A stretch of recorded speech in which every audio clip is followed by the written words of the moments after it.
श्री आरोग्यमध्ये आज आपण बघणार आहे बाळंतीणचे पहिले 3 दिवस.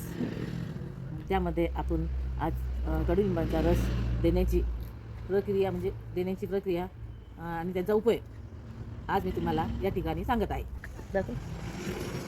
आता पहिले आपण काय करू, याचे पहिले पानं काढून घेऊया.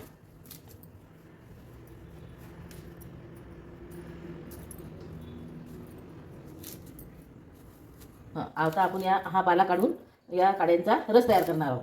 पाण्यामध्ये याला धुवून घ्यायचं, कारण धूळ वगैरे असते याच्यावर, ते धुवून घ्यायचं.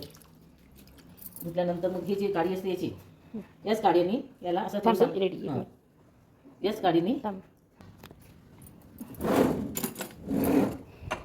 थोडंसं याला धुया, कारण थोडा गरम होऊन जाते.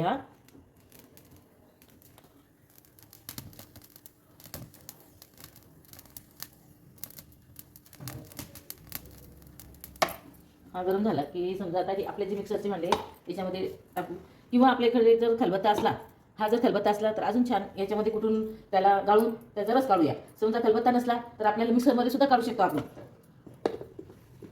आता याला आपण मिक्सरमध्ये बारीक करून घेऊया. याच्यामध्ये थोडं पाणी टाकून आपण थोडंसं याला पुन्हा फिरून घेऊया. कडूचा अर्क हा पुन्हा पाण्यामध्ये पूर्ण मिक्स होते.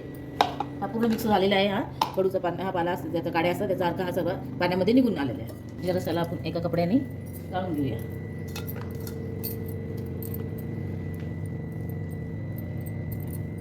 आता हा असं गाळून घेतला आणि याला असं पिळून हा पूर्ण कडू अर्क आपण याला एका वाटीमध्ये किंवा ग्लासमध्ये घेऊया. आता ही लोखंडाची हे कोणची असो, लोखंडाची तुमचा खिळा असो, काडी जो लोखंडाची मोठा खिळा, लहान खिळा, काही असो, लोखंडाची वस्तू घ्यायची आणि त्याला गॅसवर हे गरम करायचं, तापून घ्यायचे.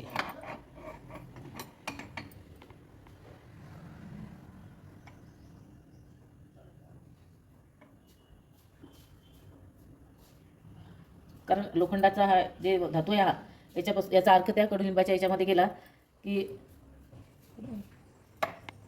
याला जे आपण हा रस काढला कडुलिंबाचा, त्याच्यामध्ये हे कडक याच्यात टाकायचं आणि याला गरम या थंड्यामध्ये हे मिक्स करायचं. कडूमध्ये हे संताव दिल्यासारखं गरम. हा आता कडुलिंबाचा रस आहे तयार केलेला आहे. यात सगळ्यात प्रथम हा सायंकाळी द्यायचा, सकाळी म्हणजे एकदम सकाळी बाळंतीणला सकाळी द्यायचा. आणि हे दिल्यावर 3 दिवस हा रस द्यायचा आणि याच्यावर खारी भाजून द्यायची.